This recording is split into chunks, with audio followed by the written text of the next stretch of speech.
The gymnasium lights cast harsh shadows across the polished floor as 17-year-old Maya Johnson stepped through the double doors of Westfield Academy. Her dance bag slung over her shoulder, she paused to take in the scene before her. Dozens of girls in matching warm-up gear clustered in small groups, their voices creating a buzz of nervous energy.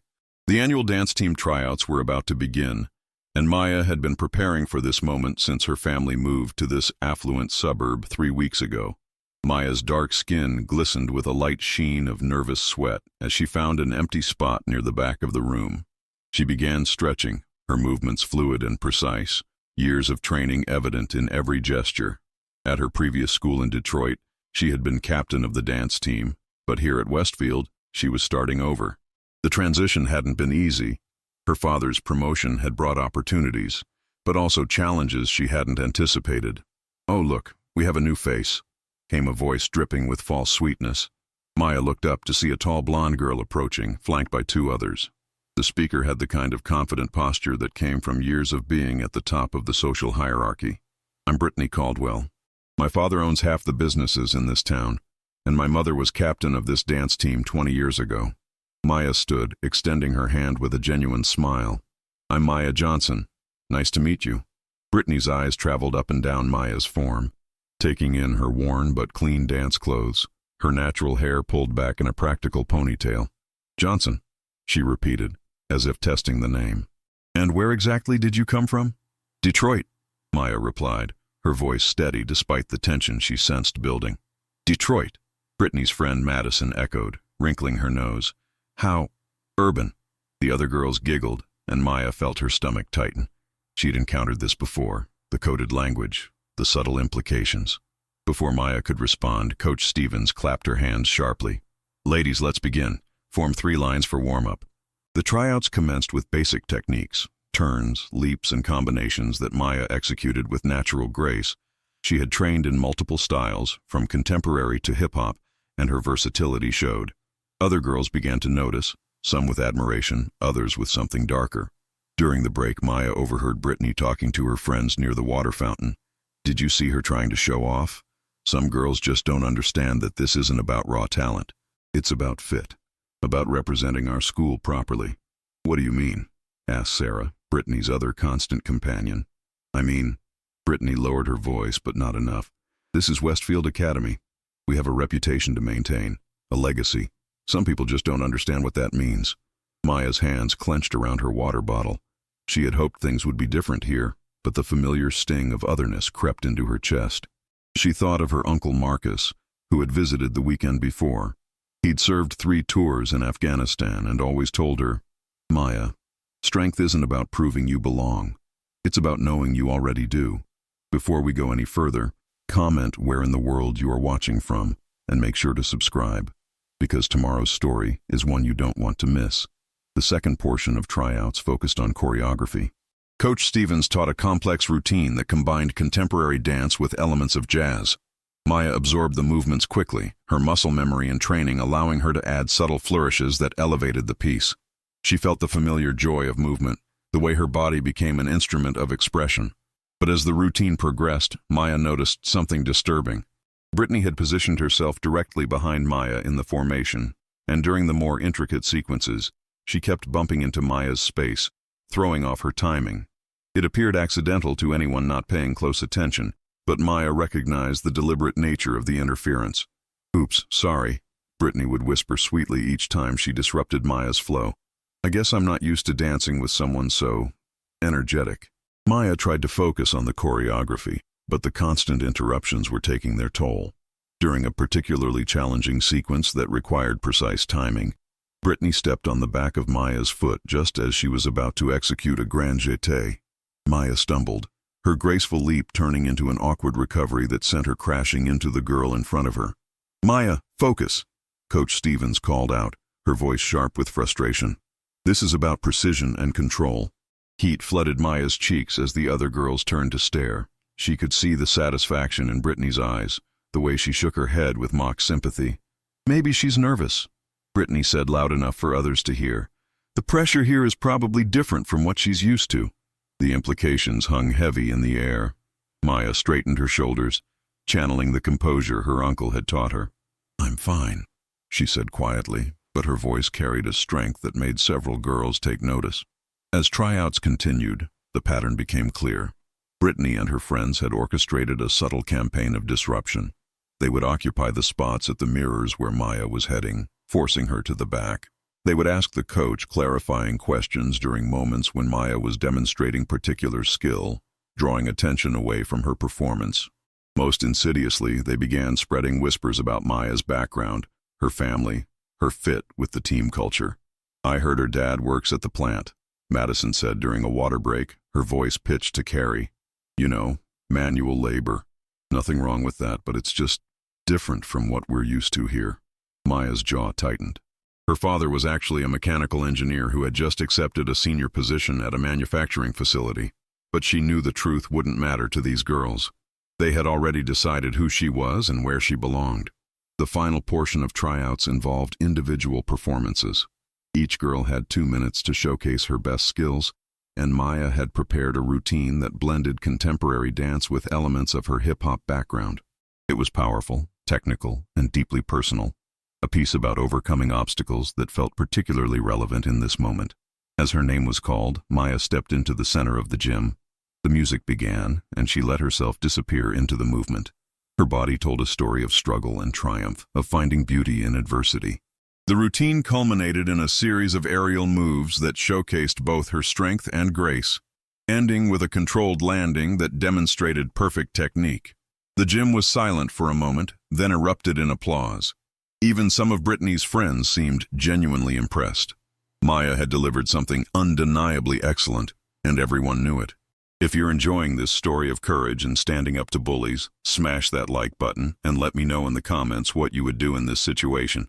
But as Maya gathered her things, she noticed Brittany and her inner circle huddled together, their expressions dark. She had hoped that her performance would speak for itself, that excellence would be enough to bridge the gap. Instead, she had the sinking feeling that she had just painted a larger target on her back. Coach Stevens dismissed the girls with a promise to post results the next morning. As Maya headed toward the exit, she felt a hand on her shoulder. She turned to find Brittany smiling at her, but there was something predatory in her expression. "That was quite a performance," Brittany said, her voice honey-sweet. "Very urban. I'm sure you'll fit right in somewhere." The emphasis on somewhere made it clear that Brittany didn't think that place was Westfield Academy.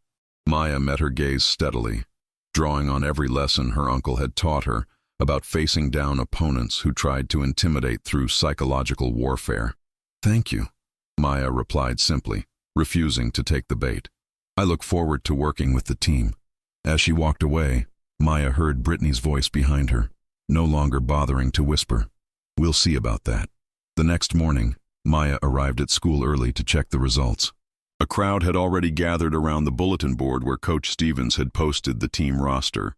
Maya's heart pounded as she pushed through the group, searching for her name. There it was, in the middle of the list, Maya Johnson, team member. Relief flooded through her, followed quickly by pride. She had made it. Despite everything, her talent had been recognized. But her joy was short-lived. As she turned away from the board, she found herself face to face with Brittany, whose expression was thunderous. The blonde girl was flanked by Madison and Sarah, and all three looked furious. "Congratulations," Brittany said, her voice dripping with false sweetness. "I'm sure you're very proud of yourself." "Thank you," Maya replied cautiously. "I'm looking forward to—" "You should know," Brittany interrupted, stepping closer, "that making the team is just the beginning. We have standards here, expectations, and if you can't meet them—" She shrugged, leaving the threat unfinished. Maya felt other students watching the exchange, sensing the tension. She maintained her composure, but inside, her uncle's training was kicking in. She could read the dynamics, the way Brittany was positioning herself as alpha, the way her friends were creating a subtle barrier to prevent Maya from walking away easily. "I'll do my best," Maya said evenly. "I'm sure you will," Brittany replied, her smile sharp as a blade. "After all, you wouldn't want to disappoint your community." The word hung in the air like a slap. Maya understood perfectly what Brittany was really saying, and from the uncomfortable shifting of nearby students, so did they. This wasn't about dance anymore. This was about something much deeper and more dangerous. As Maya finally broke free from the group and headed to her first class, she felt the weight of what she was up against settling on her shoulders. Making the team had been the easy part. The real challenge was just beginning. Throughout the day, Maya noticed the subtle ways that news of her confrontation with Brittany had spread. Students who had been neutral or even friendly before now seemed to avoid her gaze. She was being marked, categorized, and judged by association. The social ecosystem of Westfield Academy was revealing itself, and Maya was learning where she stood in its hierarchy. By lunch, she was eating alone. Her attempts at conversation met with polite but distant responses. She thought about calling her uncle, but she could already hear his voice. "Maya, some battles you have to fight yourself, but remember, you're never really alone." As she sat in the cafeteria, Maya watched Brittany hold court at the popular table. Her gestures animated as she told some story that had her friends laughing. Every so often, Brittany would glance in Maya's direction, as if checking to make sure her message was being received. Maya understood. This was just the beginning. The real test was about to start. The first team practice was scheduled for after school, and Maya arrived early, hoping to make a good impression on her new teammates. She had chosen her outfit carefully, professional dance attire that was both functional and modest, hoping to project competence without standing out too dramatically. The gym was empty except for Coach Stevens, who was setting up equipment. Maya approached tentatively. "Coach Stevens, I wanted to thank you for the opportunity to be on the team." The coach looked up, her expression unreadable. "You earned it, Maya. Your technique is impressive, and your performance during tryouts was outstanding. I'm looking forward to seeing what you can contribute to the team." Maya felt a surge of validation. At least someone here was judging her purely on merit. "However," Coach Stevens continued, her voice becoming more serious, "I want you to know that team chemistry is crucial. Dance is about individual excellence, but it's also about working together, supporting each other, and maintaining harmony. I trust you understand that." Maya nodded, though she caught the subtext. She was being told, in diplomatic terms, to not rock the boat, to find a way to fit in without causing disruption. As the other team members began to arrive, Maya tried to project confidence while reading the room. Some girls greeted her with genuine warmth, but others were cooler, clearly influenced by whatever narrative had been established about her. Brittany entered with her usual entourage, and Maya noticed how the energy in the room shifted.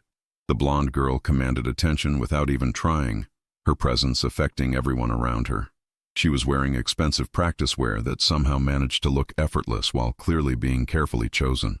"Maya," Brittany said, approaching with a smile that didn't reach her eyes, "I'm so excited to work with you. I hope you're ready for the Westfield standard." "I'm ready for anything," Maya replied, meeting her gaze steadily. "Good," Brittany said, "because we have a reputation to maintain. The community expects excellence from us, and we can't afford to disappoint." The practice began with basic warm-ups, but Maya quickly noticed that the formations seemed designed to minimize her visibility. She was consistently placed in the back row, despite being one of the stronger dancers. When she attempted to suggest modifications that would showcase the team's collective strengths better, her ideas were politely dismissed.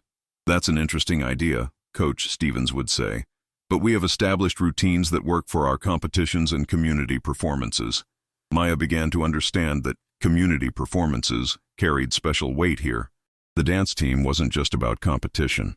It was about representing Westfield Academy at local events, fundraisers, and social gatherings. They were ambassadors for the school's image, and apparently, some ambassadors were more welcome than others. As the practice progressed, Maya found herself becoming increasingly isolated. Complex choreography was taught to the front row first, with the assumption that they would help teach the back row. But when Maya asked for clarification, the explanations were rushed or incomplete, leaving her to figure out the movements on her own. During a water break, Maya overheard a conversation that made her blood run cold. "My mom asked me about the new girl," Madison was saying to Brittany. "She's on the school board, and she's concerned about the image we're projecting." "What kind of image?" another girl asked. "You know," Madison replied, her voice dropping. "The kind that makes people think we're lowering our standards. The kind that makes donors uncomfortable." Maya's hands shook as she gripped her water bottle. She was beginning to understand the full scope of what she was up against. This wasn't just about teenage bullying. This was about a system that saw her presence as a threat to something larger.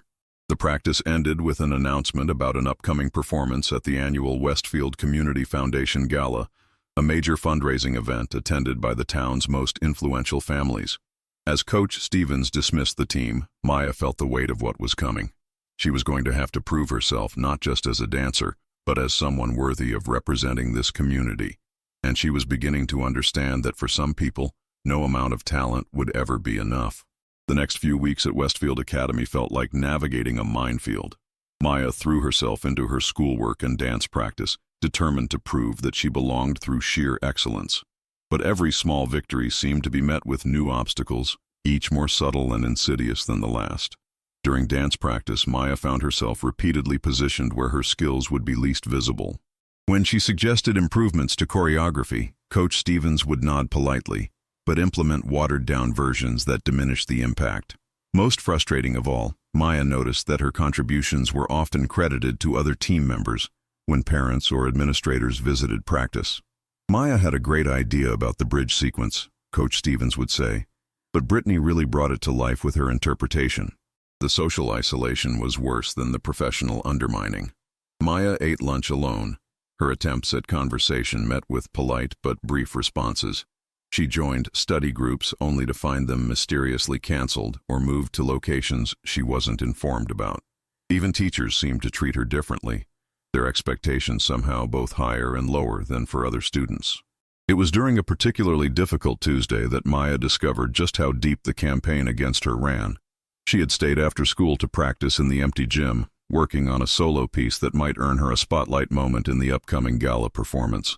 The routine was demanding, combining contemporary dance with elements of her hip-hop background, and she was pushing herself to perfect every movement.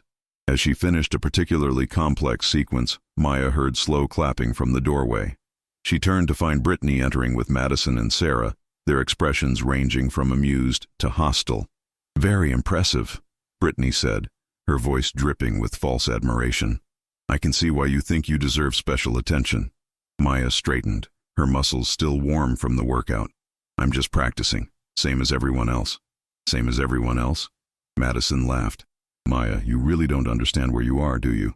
Sarah stepped forward, her voice taking on a cruelly educational tone.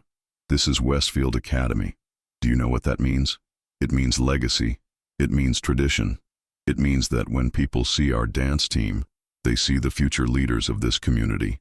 Maya felt her pulse quicken, but she kept her voice steady. "And what exactly are you saying?" Brittany moved closer, her blue eyes cold as winter. "I'm saying that some people fit that image and some people don't. And trying to force something that doesn't fit, that just makes everyone uncomfortable." "Uncomfortable how?" Maya asked, though she already knew the answer. "Look around, Maya." Brittany gestured broadly. "Look at this school. Look at this community. Do you really think you represent what people here want to see when they think of excellence?" The mask was finally off. Maya felt a familiar fire building in her chest, the same feeling she'd experienced when dealing with challengers in Detroit. But this was different. This wasn't about territory or respect in the traditional sense. This was about something much more fundamental. "I think," Maya said carefully, "that excellence speaks for itself." "Does it?" Madison stepped forward. "Because I think you're confusing excellence with, how should I put this, urban energy. And while that might have worked wherever you came from, this is a different world." The coded language was gone now, replaced by something more direct and dangerous. Maya could feel the situation escalating, and she drew on her uncle's training. Assess the threat. Understand the dynamics. Don't let emotion override strategy. "I'm not looking for trouble," Maya said, beginning to gather her things. "I just want to dance." "But trouble seems to follow you," Sarah said, blocking Maya's path to her bag. "First, you disrupted our tryouts. Then you took a spot that should have gone to someone who understands our culture. And now you're in here, practicing routines that are completely inappropriate for our gala." Maya's hands clenched into fists at her sides. "Inappropriate how?" "Too aggressive. Too urban. Too much like you're trying to make some kind of statement instead of just blending in," Brittany explained, as if talking to a child.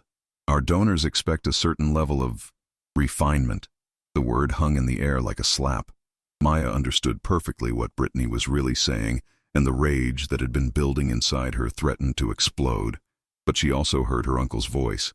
"Maya, the moment you let anger drive your decisions is the moment you lose the advantage." "I see," Maya said quietly. "And what would you suggest I do about that?" "I suggest," Brittany said, stepping so close that Maya could smell her expensive perfume. That you consider whether this is really the right environment for you. There are other schools, other communities where you might feel more comfortable. You want me to quit? Maya said, not making it a question. I want you to make the choice that's best for everyone, Brittany replied, including yourself. Maya looked at the three girls surrounding her, reading their body language, their positioning, their intent. This wasn't just intimidation anymore.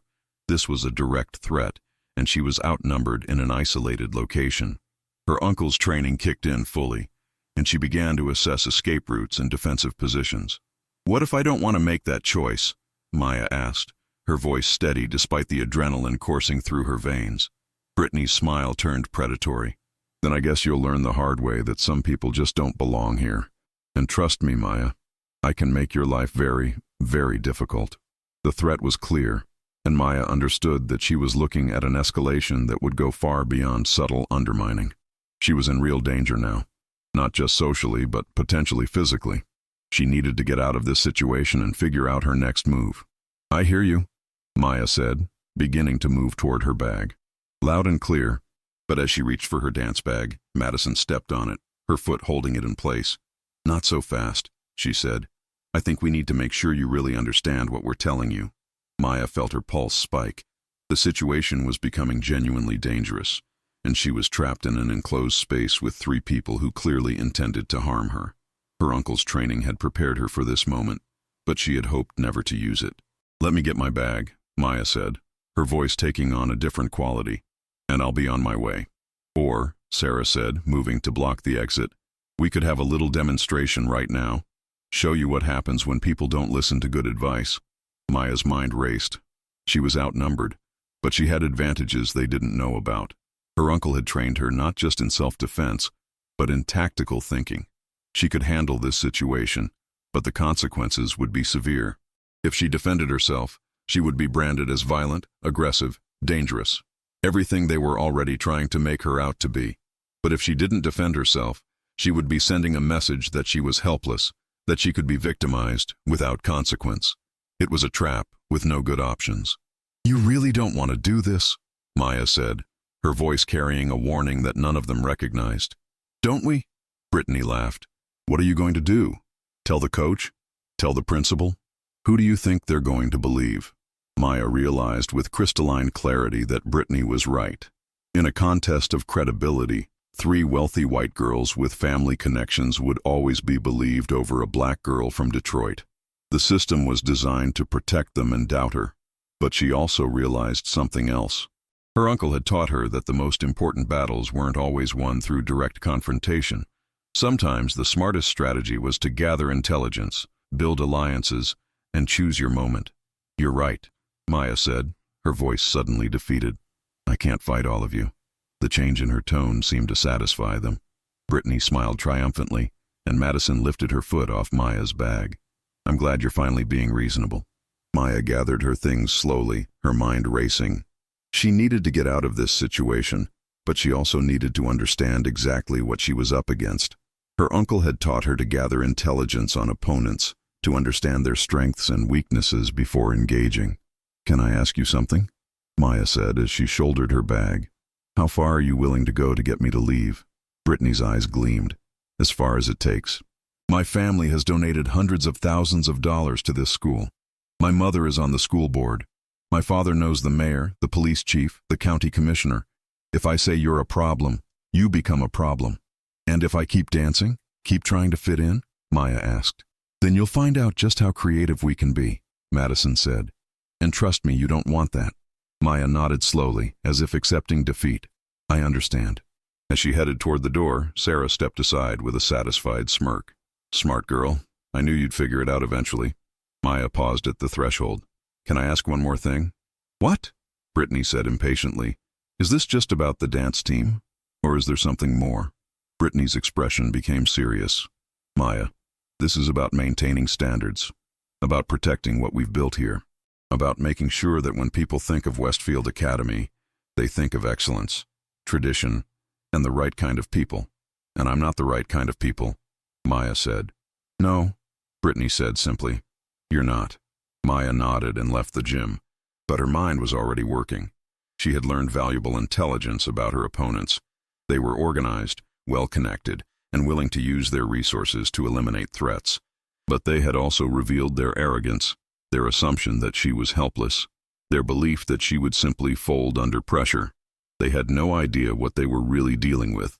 That evening, Maya sat in her room, staring at her phone. She wanted to call her uncle, but she knew he was deployed overseas and communication was limited. Instead, she found herself thinking about everything he had taught her about strategy, about understanding your environment, about the difference between tactics and strategy. Her phone buzzed with a text from her mother. "How was practice today, sweetheart?" Maya stared at the message for a long time before typing back, "Fine. Just fine." She couldn't burden her parents with this. They had worked too hard to give her opportunities, sacrificed too much to move to this community.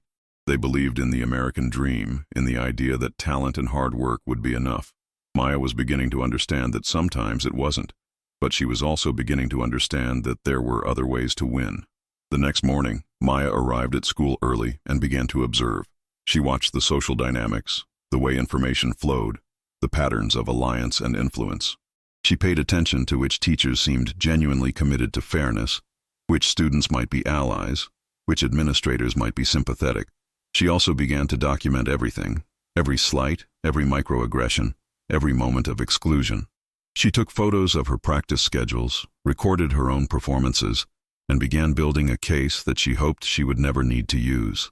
Most importantly, she began to identify the cracks in Brittany's armor. The blonde girl was powerful, but she was also reckless. She was used to getting her way without consequence, which made her careless. She assumed that her social position made her untouchable, which made her overconfident. Maya spent the week studying her opponents like a general preparing for war. She learned their schedules, their habits, their relationships. She identified their allies and their vulnerabilities. And slowly, a plan began to form. The Westfield Community Foundation Gala was still 3 weeks away, but Maya understood that it would be the perfect stage for whatever confrontation was coming. It would be public, well-attended, and impossible to ignore. If she was going to make a stand, that would be the moment. But first, she needed to survive the escalating campaign against her. This is about to get intense. Make sure you're subscribed with notifications on, because stories like this one show us what real strength looks like. What's your prediction for how this ends? Drop it in the comments below. The escalation began on Thursday. Maya arrived at her locker to find it had been broken into, her textbooks scattered on the floor and her dance clothes soaked with some kind of sticky substance that smelled like soda. The message was clear. Nowhere was safe. She reported the incident to the vice principal, Mr. Harrison, who listened with what seemed like genuine concern. "This is unacceptable, Maya. We don't tolerate this kind of behavior at Westfield Academy." But when Maya suggested checking the security cameras, Mr. Harrison's expression became uncomfortable. "Well, there have been some technical issues with the camera system in that hallway, and without witnesses or evidence." Maya understood. Even when she followed proper channels, the system would protect her attackers. She cleaned up her locker in silence, her mind working furiously. The next week brought new challenges. Maya's dance bag was accidentally kicked across the gym floor during practice, spilling her belongings and causing her to miss the beginning of rehearsal. During a complex routine, someone changed the music cue, causing Maya to be completely out of sync with the rest of the team. Coach Stevens' frustration was evident. "Maya, you need to pay attention. This is basic stuff." "Someone changed the music," Maya said quietly. "That's not an excuse," Coach Stevens replied. "Professional dancers adapt to changing circumstances." Maya noticed the satisfied looks on Brittany's face and realized that her tormentors were escalating their campaign while maintaining plausible deniability. Everything looked like accidents or Maya's own failures. The psychological warfare was taking its toll. Maya found herself jumping at shadows, second-guessing every interaction, exhausted from the constant vigilance required to navigate the hostile environment. But she also noticed something else. She was getting stronger. The pressure was forging her into something harder, more focused, more determined. It was during this period that Maya met the person who would change everything. She was sitting alone in the library during lunch, trying to focus on homework, while ignoring the whispered conversations and pointed looks from other students. A book was placed on her table. and she looked up to see an elderly black woman with kind eyes and gray hair pulled back in an elegant bun. "Mind if I sit?" the woman asked. Maya nodded, confused. The woman didn't look like a teacher or staff member, but she carried herself with unmistakable authority. "I'm Dr. Amelia Washington," the woman said, settling into the chair across from Maya. "I teach history at the community college, but I also volunteer here sometimes. I've been watching you." "Watching me?" Maya asked, immediately defensive. "Watching you handle yourself with grace under pressure," Dr. Washington clarified. "It's not easy being the only one. I should know." Maya studied the woman's face, seeing something familiar in her expression. "The only one?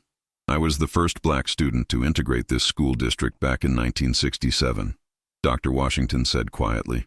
"I was about your age. Same courage, same determination, same isolation." Maya felt something shift inside her chest. How did you make it through?" "One day at a time," Dr. Washington said, "but also with the understanding that I wasn't just fighting for myself. I was fighting for everyone who would come after me, including you." "I don't know if I'm strong enough," Maya admitted, her voice barely above a whisper. "Strength isn't about not being afraid," Dr. Washington said. "It's about being afraid and continuing anyway. It's about understanding that some battles are worth fighting, even when the odds are against you." Maya felt tears threatening, but she held them back. "What if I can't win?" "You're already winning," Dr. Washington said. "Every day you show up, every time you refuse to quit, every moment you maintain your dignity in the face of hatred, that's victory. But Maya, I want you to know that you don't have to fight alone." "What do you mean?" Dr. Washington reached into her bag and pulled out a business card. "I run a mentorship program for young people facing challenges. We meet twice a week, and I think you might benefit from what we do there." Maya looked at the card. "Young Warriors Leadership Program." "What kind of program is it?" Maya asked. "We teach practical skills for navigating difficult environments," Dr. Washington explained. "Communication, conflict resolution, strategic thinking, but we also teach something else, how to channel your inner strength in positive ways." Maya thought about her uncle's training, about the skills she had learned but hoped never to use. "What do you mean by inner strength?" "I mean understanding that you have power, even when others try to make you feel powerless," Dr. Washington said. "I mean learning to use that power wisely, strategically, and in ways that create positive change." "And if that doesn't work?" Maya asked. Dr. Washington's expression became serious. "Then we teach you to protect yourself and others." "But Maya, the goal is never violence. The goal is justice. And sometimes, justice requires us to be very, very smart about how we fight." Maya stared at the card, feeling something like hope flickering in her chest. "When do you meet?" "Tonight, if you're interested," Dr. Washington said. 7 p.m. at the community center. "But Maya, I want you to understand something first. The path forward isn't going to be easy. It's going to require courage, patience, and a willingness to stand up for what's right even when it's hard." "I'm already doing that," Maya said. "Yes, you are," Dr. Washington smiled. "But now you're going to learn how to do it more effectively." That evening, Maya told her parents she was going to study group and drove to the community center. She found Dr. Washington in a small conference room with 5 other young people, all of whom looked like they carried their own burdens. "Everyone, this is Maya," Dr. Washington said. "Maya, meet your fellow warriors." The group included teenagers from various backgrounds, all of whom had faced different forms of discrimination or bullying. There was David, a Latino boy who had been targeted for his immigration status. Ashley, a white girl who had been bullied for her family's financial struggles. Marcus, a black boy who had faced police harassment, and twins Sarah and Sam, who had been targeted for their learning disabilities. "We're not here to complain, Dr. Washington explained as they settled into a circle. "We're here to strategize, to learn, to become stronger and smarter about how we face adversity." The session began with each person sharing their current challenges. When it was Maya's turn, she found herself telling the group about the dance team, about Brittany and her friends, about the systematic exclusion and psychological warfare. "They're trying to break you down," Marcus said when she finished. "Make you quit so they can say you couldn't handle it. But they're also making mistakes," David added. "Bullies always get overconfident. They think they're untouchable." "What would you do?" Maya asked. "Document everything," Ashley said immediately. "Every incident, every witness, every detail. Build a case." But also understand that documentation alone isn't enough, Dr. Washington interjected. You need to understand the power structure, the decision makers, the people who can actually create change. What do you mean? Maya asked. I mean, Dr. Washington said, that sometimes the people who seem most powerful in a situation aren't actually the ones making the final decisions. Sometimes you need to go around them, over them, or through them to reach the people who actually have the power to make things right. Maya absorbed this information, thinking about the power dynamics at Westfield Academy. So who really has the power? That's what we're going to help you figure out, Dr. Washington said. But first, I want to teach you some practical skills. David, show Maya what we learned about situational awareness. The next 2 hours were unlike anything Maya had experienced. The group taught her techniques for documenting incidents without being obvious, methods for building alliances with unexpected people, and strategies for turning opponents' strengths into weaknesses. But most importantly, Dr. Washington taught her about something she called strategic patience. The goal, Dr. Washington explained, isn't to react to every provocation. It's to let your opponents reveal themselves, to gather information, and to choose your moment carefully. When you do act, it should be decisive, public, and impossible to ignore. How do I know when that moment is? Maya asked. You'll know, Dr. Washington said. Trust me, you'll know. As Maya drove home that night, she felt something she hadn't experienced in weeks. Hope. Not just the hope that things would get better, but the hope that she could actually make them better. She had found allies, learned strategies, and most importantly, discovered that she wasn't alone. The campaign against her was about to encounter something Brittany and her friends had never faced: organized resistance. The next phase of Maya's education began immediately. Dr. Washington connected her with a network of allies throughout the community. Teachers who believed in equity, parents who wanted genuine change, and students who had remained silent but were willing to speak up if given the opportunity. Maya learned that Brittany's power, while real, was not absolute. Her family's influence was significant, but it depended on maintaining their reputation. If that reputation were damaged by public exposure of their daughter's behavior, the dynamics could shift dramatically. More importantly, Maya discovered that she wasn't the first person to face this kind of treatment at Westfield Academy.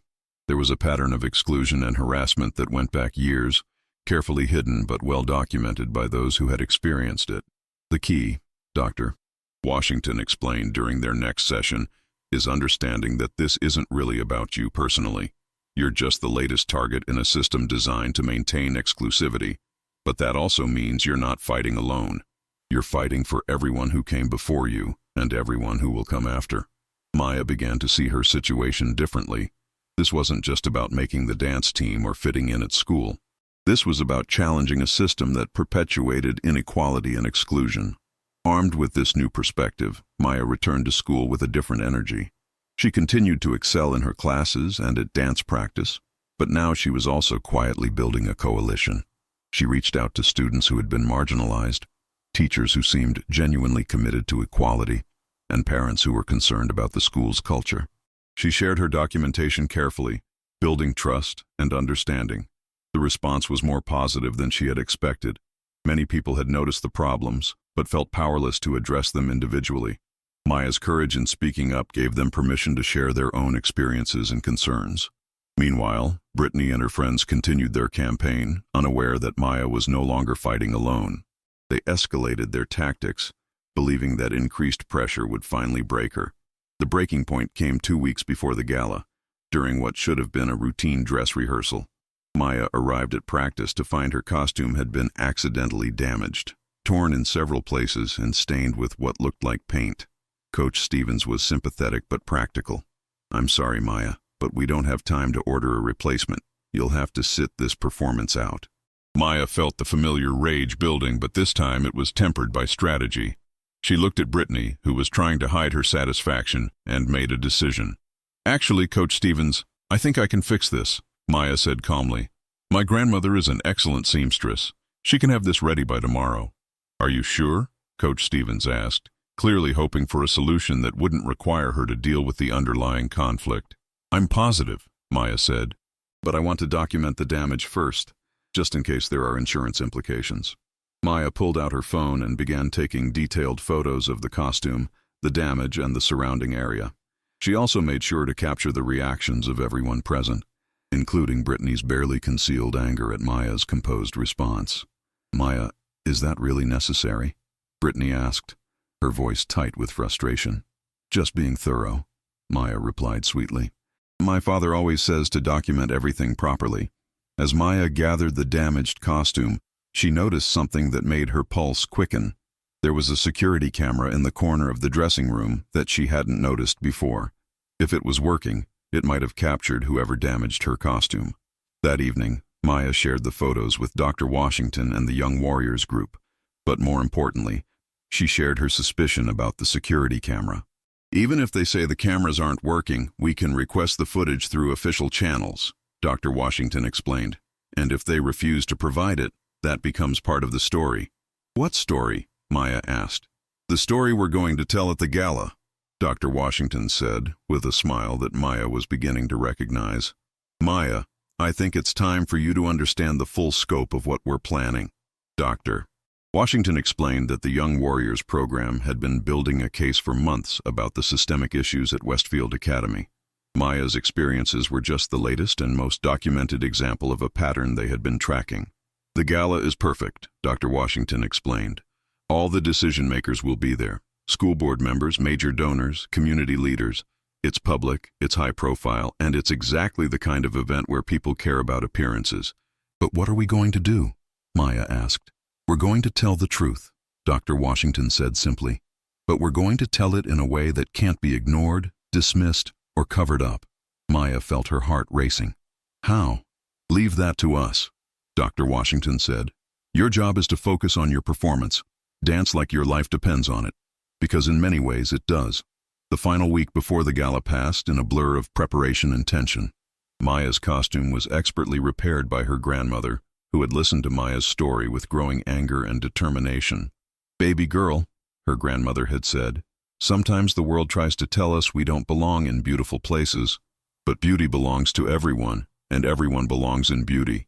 You dance your heart out." Maya practiced her solo routine obsessively, perfecting every movement until it was flawless. She had chosen a piece that told the story of overcoming adversity, of finding strength in struggle, of rising above those who tried to keep you down. It was personal, powerful, and undeniably excellent. Meanwhile, the Young Warriors program was putting their plan into motion. Maya didn't know all the details, but she could sense the energy building around her. Allies were positioning themselves, documentation was being organized, and strategies were being refined. 2 days before the gala, Maya received an unexpected visitor. Dr. Washington appeared at her locker with a serious expression. "Maya, I need to prepare you for something," she said. "Tomorrow night is going to be intense. Brittany and her friends know something is happening, and they're going to try to stop you." "Stop me how?" Maya asked. "They're going to try to provoke you into doing something that will make you look like the aggressor," Dr. Washington explained. "They want you to lose your temper, to react violently, to prove that you're everything they've been saying you are." Maya felt her stomach tighten. "What should I do?" "Remember everything we've taught you," Dr. Washington said. "Stay calm, stay focused, and trust the process. No matter what they do, no matter what they say, you maintain your dignity and your composure. Can you do that?" Maya thought about her uncle, about his teachings, about the strength she had discovered within herself over these difficult weeks. "Yes," she said, "I can do that." "Good," Dr. Washington said, "because tomorrow night everything changes." The evening of the Westfield Community Foundation Gala arrived with an unseasonable chill in the air. Maya stood in front of her bedroom mirror, adjusting her repaired costume one final time. The emerald green fabric caught the light beautifully, and her grandmother's expert stitching had made the repairs invisible. More than that, the costume now carried the love and determination of 3 generations of women who had refused to be silenced. Maya's reflection showed someone different from the nervous girl who had walked into Tryouts months ago. Her shoulders were straighter, her gaze steadier, her presence more commanding. The trials she had endured had forged her into something stronger, and tonight that strength would be tested. Her phone buzzed with a text from Dr. Washington. "Remember, no matter what happens, you are not alone. We've got your back. Dance like you own that stage, because you do." Maya smiled, pocketed her phone, and headed downstairs where her parents were waiting. Her mother's eyes filled with tears when she saw her. "You look absolutely beautiful, sweetheart," her mother said, reaching out to adjust Maya's hair. "I'm so proud of you." "We both are," her father added, his voice thick with emotion. "No matter what happens tonight, you remember that you belong anywhere you choose to be." The drive to the Westfield Academy auditorium was quiet, each family member lost in their own thoughts. Maya watched the familiar streets pass by, thinking about how much had changed since they had first driven through this neighborhood. She had come here hoping to fit in, to find acceptance. Instead, she had discovered something far more valuable: the strength to stand up for what was right. The auditorium was already buzzing with activity when Maya arrived for the pre-show rehearsal. Parents, donors, and community leaders filled the lobby, their expensive evening wear and confident voices creating an atmosphere of exclusivity that Maya had learned to navigate but would never fully belong to. Backstage, the energy was electric with pre-performance nerves. Maya found her spot in the dressing room and began her warm-up routine, focusing on her breathing and centering herself for what was to come. "Maya!" The voice was sharp, cutting through the general chatter. Maya turned to find Brittany approaching, flanked as always by Madison and Sarah. But tonight, there was something different in their expressions, a desperation that Maya recognized as dangerous. "Brittany," Maya replied evenly, continuing her stretches. "I want to talk to you," Brittany said, her voice low enough that others couldn't overhear. Privately, Maya glanced around the room, noting the positions of other dancers, the location of exits, the presence of potential witnesses. Her training with the young warriors had taught her to assess every situation tactically. "We can talk here," Maya said. "No," Brittany insisted, her mask of sweetness beginning to slip. "This needs to be private." Maya recognized the setup, an isolated conversation where anything could happen, where there would be no witnesses to whatever Brittany was planning. She thought of Dr. Washington's warning about provocation and maintained her calm. "I'm comfortable talking here," Maya repeated. Brittany's eyes flashed with frustration. "Fine, then let me be very clear. You have one last chance to do the right thing, fake an injury, bow out gracefully, leave with your dignity intact." "And if I don't?" Maya asked, though she already knew the answer. "Then tonight, in front of everyone who matters in this community, you're going to be exposed for what you really are," Madison said, stepping closer.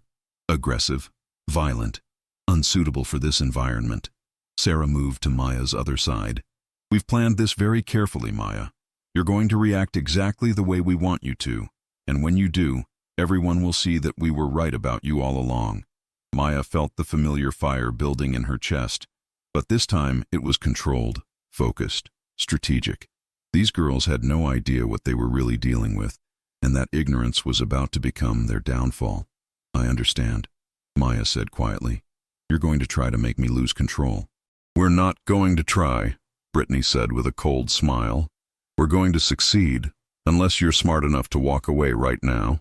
Maya looked at each of them in turn, reading their body language, their confidence, their assumption of victory.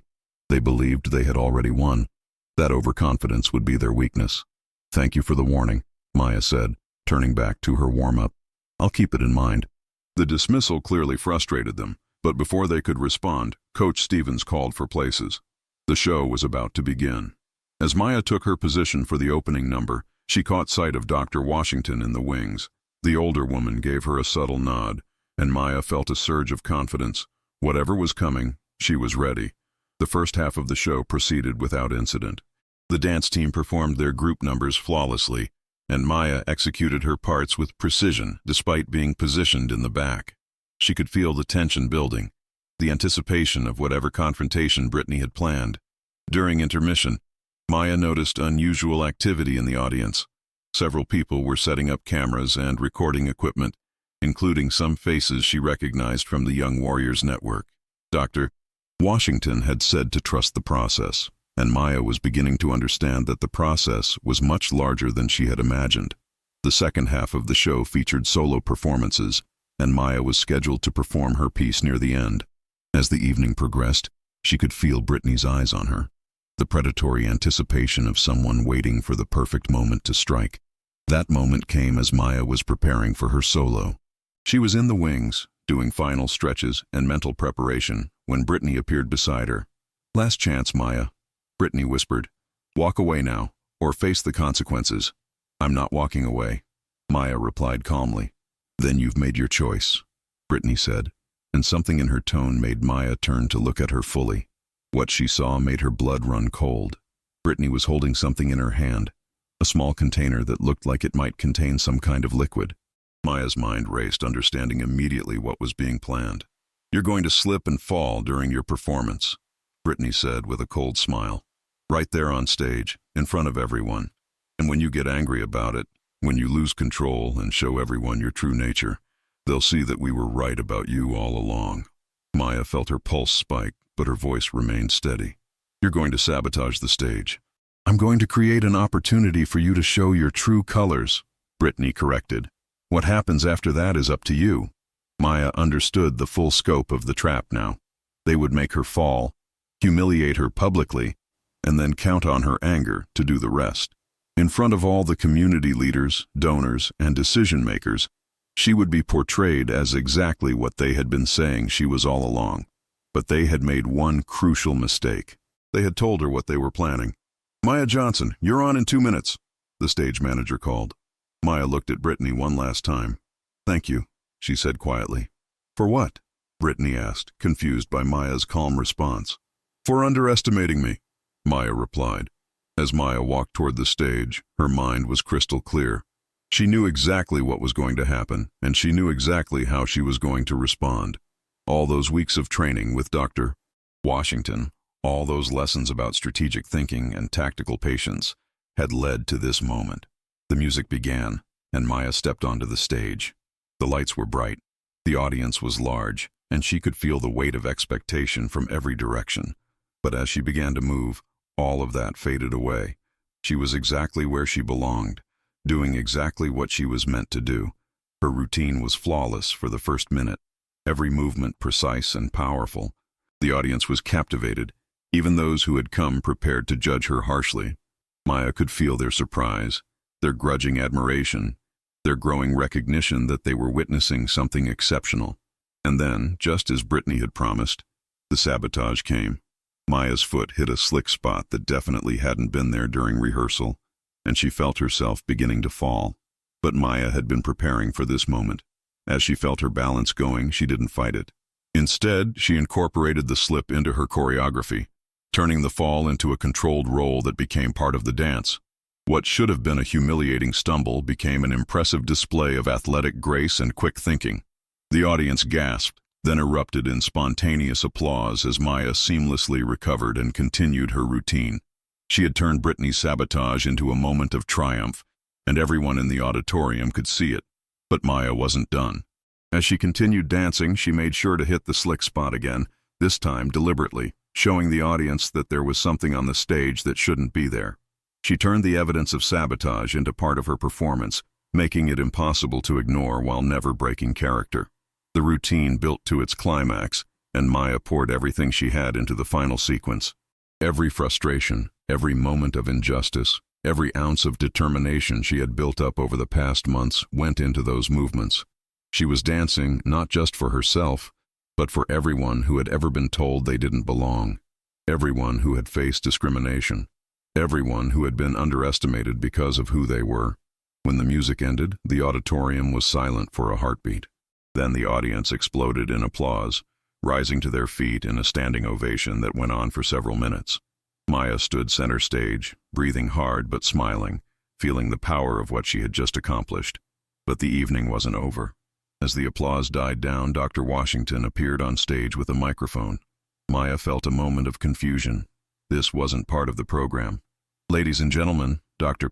Washington said, her voice carrying clearly through the auditorium. I hope you enjoyed that beautiful performance by Maya Johnson. But I'm here tonight to talk about something more than dance. A murmur went through the audience. This was clearly unplanned, and people were uncertain about what was happening. I'm Dr. Amelia Washington, and I teach history at the community college. Some of you may remember that I was the first black student to integrate this school district 57 years ago. I'm here tonight because history has a way of repeating itself, and I believe this community needs to see what's been happening to students like Maya. Maya felt her heart pounding. This was the moment Dr. Washington had been preparing for. the strategic revelation she had promised. Over the past several months, Dr. Washington continued, Maya has faced a campaign of harassment, exclusion, and sabotage that should be familiar to anyone who knows the history of integration in American schools. Tonight, you witnessed the latest example when someone deliberately sabotaged the stage before her performance. The murmur in the audience grew louder. Dr. Washington gestured, and suddenly the large screens flanking the stage lit up with images and videos that Maya recognized from her documentation efforts. What you're seeing, Dr. Washington explained, is evidence of systematic harassment designed to force Maya to quit the dance team and leave this school. Vandalized lockers, damaged costumes, exclusion from team activities, and tonight, deliberate sabotage of her performance. The images were damning. Security footage that Maya didn't even know existed showed Brittany and her friends vandalizing Maya's locker. Video from the dressing room showed them damaging her costume. And most devastating of all, footage from tonight showed Brittany applying something to the stage just before Maya's performance. The students responsible for this behavior come from prominent families in this community. Dr. Washington continued, her voice growing stronger. They believed their social position would protect them from consequences. They believed that systemic bias would work in their favor, as it has for generations. Maya could see Brittany and her friends in the wings, their faces pale with shock and growing fear. They had never imagined that their actions were being documented, that their assumptions of protection might be wrong. But tonight, Dr. Washington said, this community has a choice. You can continue to enable this behavior, to protect those who perpetuate discrimination and harassment, or you can stand up for justice, for equality, for the values you claim to represent. The auditorium was completely silent now, the weight of the moment settling over everyone present. Maya could see school board members, donors, community leaders all processing what they had just learned. Maya Johnson didn't just give you a beautiful dance performance tonight, Dr. Washington concluded. She gave you a masterclass in grace under pressure, in turning adversity into strength, in refusing to be broken by those who would deny her humanity. The question now is, what are you going to do about it? Dr. Washington handed the microphone to Maya, who felt the weight of hundreds of eyes upon her. This was her moment, her chance to speak her truth to power. I came to Westfield Academy because I wanted to dance, Maya said, her voice clear and strong. I wanted to be part of something beautiful, something that brought people together. What I found instead was a system designed to exclude people like me, to make us feel unwelcome, to force us to choose between our dignity and our dreams. Maya paused, looking out at the audience, seeing the mix of shame, surprise, and growing understanding in their faces. But I also found something else, Maya continued. I found that there are people in this community who believe in justice, who are willing to stand up for what's right, who understand that true excellence comes from including everyone, not excluding those who are different. Maya gestured toward Dr. Washington, and then toward the audience, where she could see members of the Young Warriors Network and their allies. I'm not here to ask for your pity or your charity, Maya said. I'm here to demand what should be freely given, the right to be judged by my character and my abilities, not by the color of my skin or the assumptions you make about where I come from. The audience was riveted, hanging on every word. What happened tonight? The sabotage, the harassment, the systematic exclusion. That's not just about me, Maya continued. That's about what kind of community you want to be. That's about whether you're going to live up to the values you claim to hold, or whether you're going to continue protecting a system that perpetuates injustice. Maya felt the power of the moment, the electricity in the air as her words landed with the force of truth. I'm going to keep dancing, Maya said, her voice growing stronger. I'm going to keep excelling. I'm going to keep believing in the possibility of change. The question is, are you going to join me? Maya handed the microphone back to Dr. Washington and walked off the stage to thunderous applause. But this time, the applause felt different. It felt like recognition, like validation, like the sound of a community finally seeing itself clearly. Backstage, Maya was immediately surrounded by supporters. Her parents rushed to embrace her, tears streaming down their faces. Members of the Young Warriors Network congratulated her on her courage. Even some of her teammates, who had remained silent during the harassment, approached to apologize and offer their support. But the real victory came an hour later, when Maya was approached by Mrs. Patterson, the school board president. Maya, Mrs. Patterson said, her expression serious but not unkind, I want you to know that the board will be meeting in emergency session tomorrow morning. What we saw tonight is unacceptable, and there will be consequences." "What kind of consequences?" Maya asked. "The students responsible for harassing you will face serious disciplinary action, including possible expulsion," Mrs. Patterson explained. "But more than that, we're going to implement new policies and procedures to ensure this never happens again. We're going to require bias training for all staff and students, establish clear protocols for reporting discrimination, and create an independent review board to investigate complaints." Maya felt a surge of satisfaction, but she also recognized that this was just the beginning. "What about Coach Stevens?" Maya asked. "What about the teachers and administrators who ignored what was happening?" Mrs. Patterson's expression became even more serious. "There will be a full investigation into how these incidents were handled. Anyone who failed in their duty to protect students will face appropriate consequences." 3 days later, Maya walked into Westfield Academy to find a very different environment. Brittany, Madison, and Sarah were no longer students there, having been expelled for their systematic harassment and sabotage. Coach Stevens had been placed on administrative leave pending investigation, and most importantly, the story of Maya's courage had spread throughout the school and community, inspiring others to speak up about their own experiences with discrimination. The new dance team coach, Mrs. Rodriguez, was a former professional dancer who believed deeply in the power of the arts to bring people together. She restructured the team to emphasize collaboration over competition, excellence over exclusivity. "Maya," Mrs. Rodriguez said during their first practice together, "I want you to know that your position on this team is based entirely on your talent and dedication. Nothing else matters here."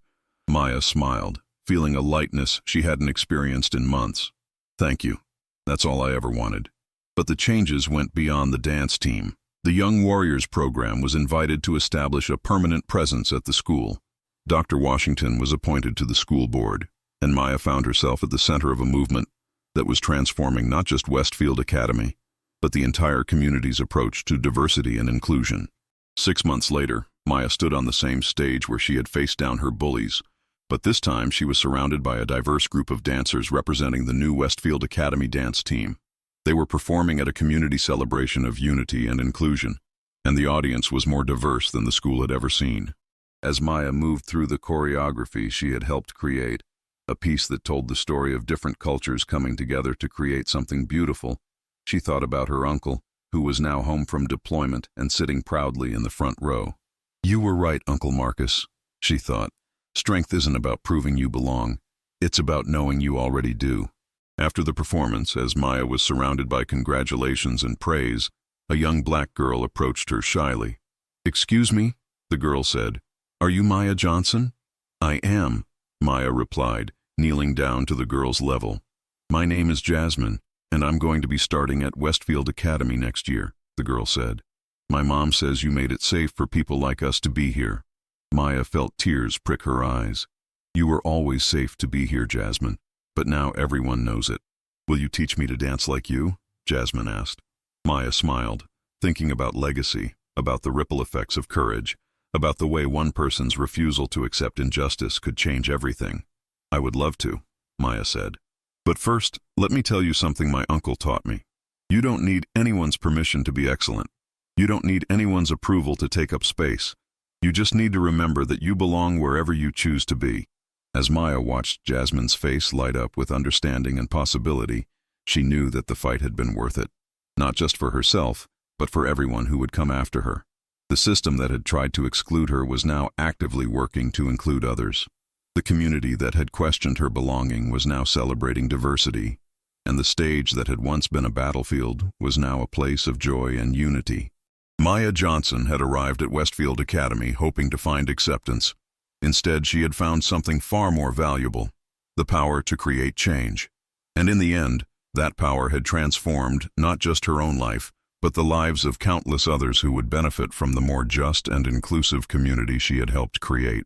I hope you enjoyed that story. Please like the video and subscribe so that you do not miss out on the next one. In the meantime, I have handpicked 2 stories for you that I think you will enjoy. Have a great day.